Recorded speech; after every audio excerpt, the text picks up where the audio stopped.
Le Seigneur des Anneaux. Qu'est-ce que j'aime cette saga. Enfin, principalement plus pour les films que pour les bouquins. D'ailleurs, j'ai déjà fait une vidéo pour expliquer ce que je n'aimais pas dans les bouquins.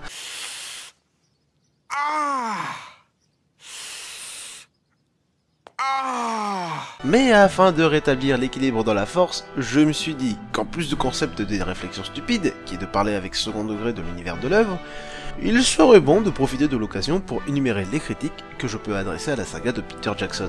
Et afin que ce soit clair, j'ai décidé d'instaurer un petit code image en fonction des points abordés. Si vous voyez l'anneau, c'est qu'il s'agit d'un point abordé avec second degré. Si vous voyez l'œil de Sauron, c'est qu'il s'agit d'une réelle critique. Et si vous voyez les deux, c'est que je n'arrive pas à me décider s'il s'agit d'un point que je prends avec humour ou s'il s'agit d'un réel reproche que j'adresse au film. Oui, ça va spoiler, et oui, je me concentre sur les films, mais il se pourrait très bien que certains points soient communs au bouquin. La première fois que Frodon met l'anneau autour de son doigt, je me dis qu'il a fallu un putain d'alignement des planètes pour que ça marche. Déjà, il y a le fait qu'il le tenait dans sa main, qu'il le lâche en l'air alors qu'il aurait très bien pu fermer son poing pour amortir sa chute, et enfin qu'il arrive à le mettre autour de son doigt. D'ailleurs, il aurait peut-être pu attendre que l'anneau tombe au sol et le ramasser, car je suis persuadé que personne ne se doute qu'il s'agit de l'anneau unique. Après tout, même Gandalf n'en était pas sûr. Et enfin, je reproche à Frodon de ne pas avoir cherché à le rattraper. Je suis persuadé qu'il a fait exprès de chercher à le mettre autour de son doigt pour se la péter, et avoir un rare moment de classe dans cette trilogie. Lorsque Saruman envoie les Uruk-hai à la poursuite de la communauté, le magicien blanc demande à ce qu'on lui ramène les 4 bits, car il n'a pas la moindre idée duquel des semi-hommes a l'anneau. Sauf que dans le film, cette réflexion n'est pas possible. En effet, lors de la scène à l'auberge du Premier Fringant, Frodon apparaît aux yeux de Sauron, ou plutôt à l'œil de Sauron vu qu'il n'y en a qu'un, mais bon. Ce dernier l'a vu et sait qui est en possession de l'anneau. Et grâce au parlantier, Sauron aurait pu communiquer à Saruman à quoi ressemblait le Hobbit, car ils sont assez différents tous les 4. Cette scène entre Frodo et Sauron est une scène inédite au film, mais qui crée bien plus d'incohérence qu'autre chose. Surtout que le fait de ne pas savoir qui a l'anneau dans les bouquins force Sauron à diviser ses troupes et à se concentrer principalement sur Aragorn, car il est persuadé que le descendant d'Isildur cherchera à se servir de l'anneau pour le vaincre. Mais dans le film, on a l'impression que Sauron fait le minimum syndical pour retrouver les semi-hommes alors qu'il sait que c'est l'un d'eux qui est en possession de l'anneau.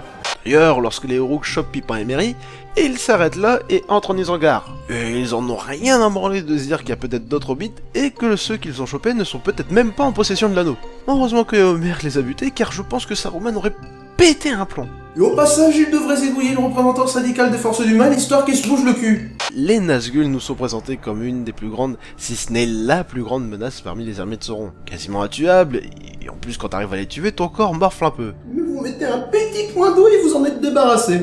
Ah mais sans déconner, lors de la course-poursuite entre eux et Arwen, dès que l'elfe a passé la rivière, ils se mettent à négocier. Après, ils sont peut-être aquaphobes, et c'est pas très sympa de ma part de les stigmatiser pour ça. Mais une fois cet événement passé, qu'est-ce qu'ils ont foutu pendant tout le premier film? Si je ne dis pas de bêtises, et après tout ça semble logique, le livre explique que leurs chevaux sont morts. Donc après, ils sont retournés au Mordor ou à Minas Morgul et n'ont rien glandé pendant le reste du premier film. Non, c'est qu'à partir du second film qu'ils partent à la recherche de l'anneau avec leurs espèces de dragons. C'est quoi leur excuse? Ils étaient trop rincés pour partir à leur recherche? Je mérite tellement de pourrir au Mordor pour cette blague. Je trouve que Saruman laisse filer trop facilement Gandalf. Déjà en le foutant sur le toit de la tour, tu lui offres une chance de s'échapper. Ou de se suicider pour ne pas craquer en cas d'éventuelle torture, tout en montrant ce que tu es en train de préparer. Mais surtout, une fois Gandalf sur le dos de l'aigle, Saruman ne fait rien. Même pas lui vient à l'esprit de lui lancer une boule de feu ou un éclair. Encore, là je parle de sorts utilisés dans les films, il est sûrement capable de faire bien plus que ça. Mais vu qu'il s'est échappé, pourquoi ne pas envoyer les Crébins à leur poursuite pour découvrir où se cache le porteur de l'anneau? Ah, et on m'a dit dans l'oreillette que la fuite de Gandalf se passe pareil dans le livre que dans le film. Alors attention, hein, je ne reproche pas au livre et au film ces événements, sinon ce serait impossible de lancer l'intrigue. Non, là ce que je reproche c'est que le film, qui est une adaptation un peu plus tournée vers l'action afin de plaire à un public différent des livres, de ne pas avoir ajouté ces éléments qui pour le coup étaient cohérents, sauf peut-être le coup des Crébins. La Moria. La fameuse mine des nains et son mot de passe. Oh putain, je viens de ressortir cette vieille blague de merde. Bon, je me dis que le propriétaire des lieux doit être bien content qu'il n'existe pas de syndicat des nains travaillant dans les mines. Parce que niveau sécurité, c'est pas ça. Si l'inspection du travail se pointait, elle te fermerait ça vite fait. Aucune rambarde de sécurité nulle part, ce qui fait qu'au moindre faux pas, tu t'écrases à des mètres, voire des kilomètres plus bas. Et puis, foutez des rambardes sur vos ponts et vos escaliers. Ils sont sûrement utilisés par le reste de la population, ça évitera de les foutre en danger pour rien. Et vous savez qui a oublié de mettre une rambarde et ça s'est pas très bien passé? Julia, je n'avais pas fini de construire la rambarde, Julia! La lame de Frodon n'est jamais bleue. hormis lorsque l'on fait un gros plan dessus. Peut-être que c'était prévu et que ça rendait moche à l'écran, ou peut-être que comme Frodon l'utilise à peine et qu'on la voit que très rarement sortie de son étui, ils se sont dit que ça servait à rien de se faire chier à la bleuir. Toujours est-il qu'une fois remarqué, bah ça casse un peu le truc. En même temps, là, on est vraiment sur du petit pinaillage. Toujours dans les petits pinaillages, le troll de la Moria. Je ne vais pas parler du design ou des effets spéciaux, car franchement, 20 ans après, ça reste pas dégueu. Le seul petit problème, c'est comment se fait-il que sur ce plan, Pipin et Merry ne préviennent pas Frodon que le troll arrive, car on est bien d'accord qu'il regarde pile dans sa direction. Ah là là là là là là, les joies du début des effets numériques. D'ailleurs, pour l'anecdote, si Yoda dispose d'un fauteuil volant dans la prélogie, c'est parce que les acteurs n'avaient aucune idée de où regarder. Et cette anecdote n'a strictement rien à voir avec le Seigneur des Anneaux.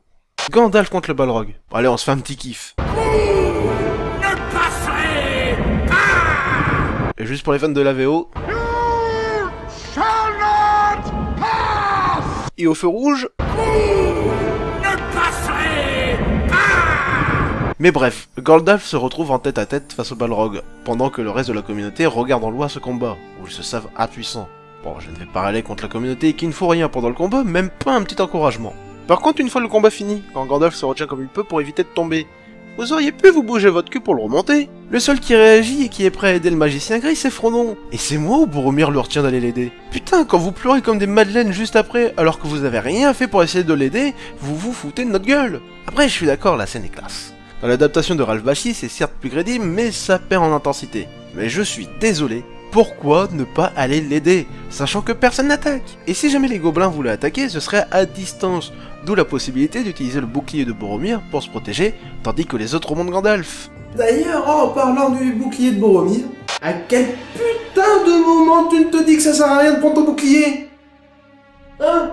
Là, je parle de l'arrivée de la communauté à Parsgalen, juste avant la bataille d'Amon Hen. Non seulement je trouve ça fou que personne n'ait remarqué sa disparition, ainsi que celle de Frodon, surtout que le film nous fait très bien comprendre que Boromir aimerait bien s'approprier l'anneau, mais en plus, pourquoi partir chercher du bois, sachant qu'il y a déjà un feu, mais avec ton épée, le corps du Gondor, la côte de maille, mais pas ton bouclier. Surtout qu'un bouclier, c'est super pour arrêter les flèches. Oh non mais franchement, il l'a cherché. Il l'a cherché. Et je pense qu'il aurait pu être équipé de son bouclier que sa mort telle que présentée dans le film aurait pu marcher. D'ailleurs, la scène où on voit Boromir à deux doigts de se prendre une flèche dans la Moria est assez drôle quand on connaît la fin du personnage.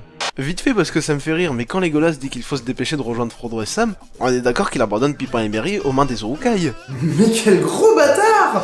Connaissez-vous ceci? Il s'agit des versions longues du Seigneur des Anneaux. Et franchement, elles méritent bien leur titre. Pour les non-initiés, nombreuses sont les scènes coupées au montage, pour diverses raisons. Ça peut être pour une question de budget, de rythme, ou pour éviter d'être redondant. Mais dans le cadre du Seigneur des Anneaux, c'est surtout là pour avoir une version cinéma plus facilement diffusable et vendable. Parce qu'un film de 3 heures, ça peut déjà rebuter du monde, alors un film de 3h30, sans oublier que le Retour du Roi version longue, c'est près de 4h30. Moi, j'ai découvert ces versions longues il y a 1 an ou 2, et vous savez qui s'équipère énormément dans les scènes coupées du premier film? Boromir. Dans la version cinématographique, Boromir perd de sa complexité des bouquins.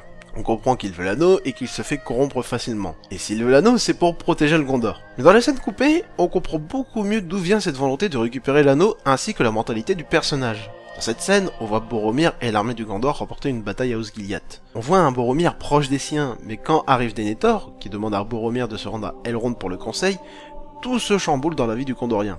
Il se retrouve obligé de laisser tomber son peuple en cette période difficile, pour accomplir le plan de son père qui est de récupérer l'anneau, pour l'utiliser et remporter la victoire.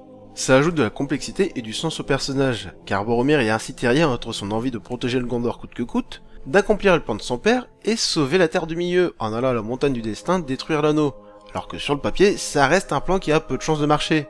Et cette scène permet également d'étoffer la relation entre Faramir et Boromir. Ça permettait de montrer que les deux frangins s'appréciaient et se respectaient, malgré que Denethor préférait l'aîné des deux frères. Autre point approfondi dans la version longue, c'est la relation entre Aragorn et Boromir. En soi, il n'y a que 5 scènes entre Boromir et Aragorn.